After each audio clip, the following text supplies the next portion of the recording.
아니, 이 좁은 곳에 모두 모여 산다는 말이요. 애숙은 눈을 웃으했다. 김마리아가 안내한 성당 인근이 한 숙소였다. 잘해야 17평밖에 안 되는 방 2개의 공간에 15명이 넘는 유인네들이 집단으로 기거하고 있다고 했다. 김마리아는 병자년 전쟁 때 끌려온 조선인 포로였다. 17 꽃다운 나이에 식량으로 끌려가 이리저리 팔려다니다가 한 장사꾼이 촉이 되었다. 나중에 용경으로 옮겨와서 천대받으며 살다가 결국 길거리로 내쫓겼다고 했다. 먹고 살 방법이 없어서 전전긍긍하다가 문득 어릴 적 그녀의 아버지가 불던 단서 생각이 났단다. 아버지 단서를 자주 갖고 놀던 기억, 연주를 시도한 지 불과 몇 번 만에 소리를 제법 내는 것을 보고 가족들이 놀라워하던 기억을 떠올렸다. 우선 대나무를 깎아서 악기를 만들었다. 수십 번의 실패 끝에 소리가 제법 그럴듯한 단서가 만들어졌고 신기하게도 아버지가 불던 가락이 다 기억났단다. 길 옆에 앉아서 불고 있느라면 구경을 하다가 육전을 던져주는 사람들이 있었다. 길을 지나가던 아담살 신부가 오갈 데 없는 그녀를 우연히 발견하여 산후먼 성당으로 데리고 와 주었다고 했다. 마리아는 천주교에서 새로 지어준 세례명이라는 교회 이름이며 조선에서 불렀던 본명은 김용인이라고 했다. 윤경에는 병자년 전쟁 때 짐승처럼 끌려왔다가 불황인이 된 조선인이 죽지 않다고 했다. 김마리아는 아담살 신부의 주선으로 연회나 잔치에 불려나가 단서 연주를 해 주고받는 품삯으로 생활이 안정되자 길거리에서 만나는 조선 여인들을 하나씩 데리고 와서 함께 살게 되어 그 인원이 10명이 넘고 15명이 넘었다는 것이다. 애숙이 방문 안으로 들어서자 희귀한 냄새가 코를 찔렀다.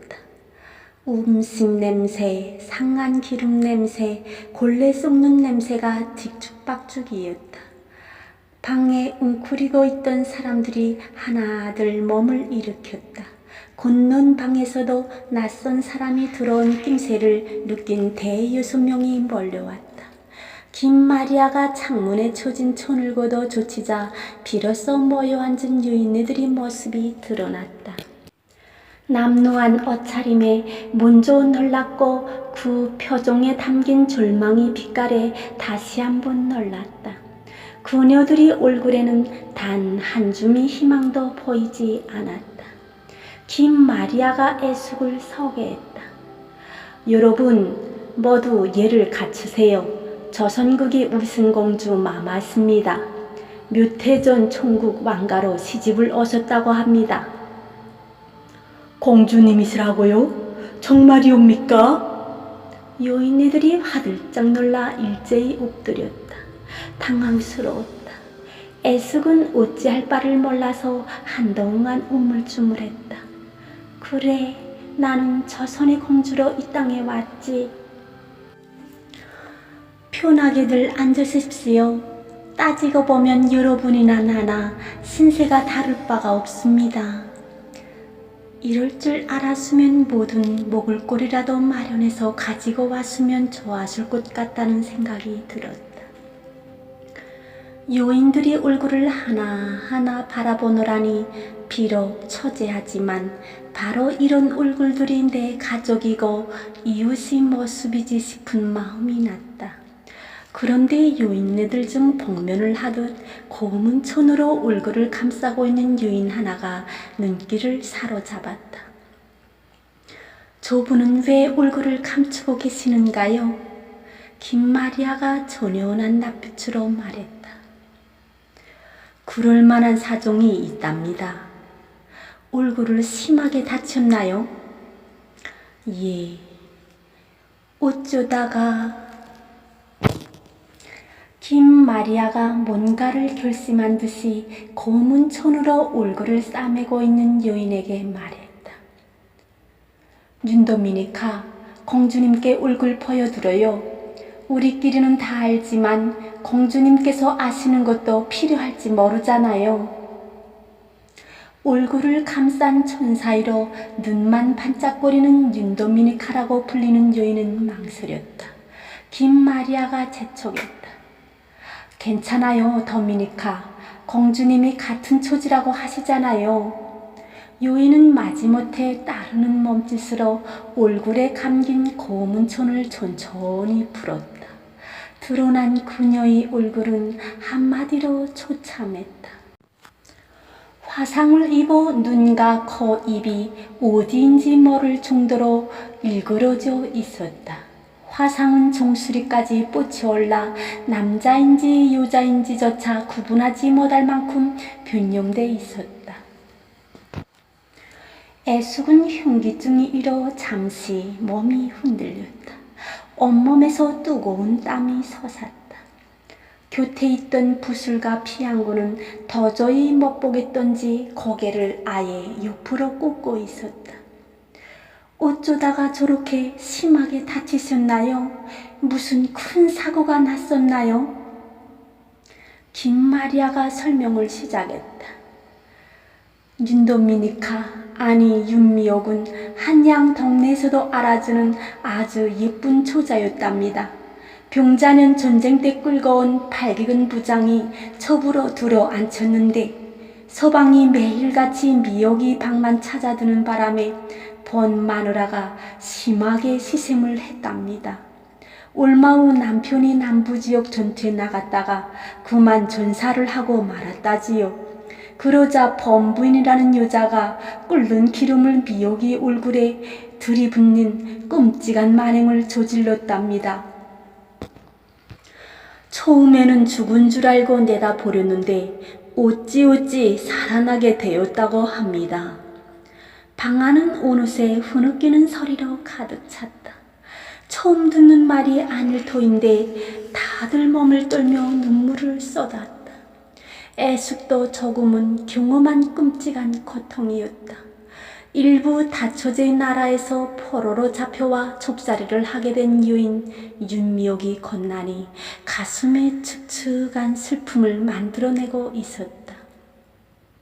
할 말이 마땅히 생각나지 않아 망설이고 있는 사이에 앞줄에 앉아있던 여인이 다가앉아 머리를 조아렸다.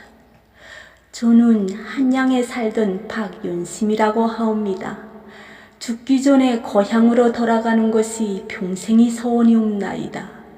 함께 포로로 잡혀왔던 사람들 가운데 가족이 찾아와 성황금을 내고 데려간 이들도 많지만 서인의 집안은 가난하여 그럴 형편이 못되다 보니 지금껏 죽도록 일만 하다가 쫓겨났나이다.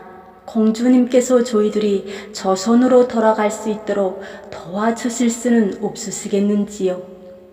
박윤심이 그렇게 말하자 다른 사람들도 대략 고개를 주옥거려 공감을 표시했다. 애숙은 차마 한양에서 들었던 말을 꺼내지 못했다. 그렇게 도망쳐서 돌아간 포로 중 적지 않는 여인네들이 더성에 들어가지도 못하고 홍제천변에서 움막을 치고 살고 있다는 말을 들은 적이 있었다.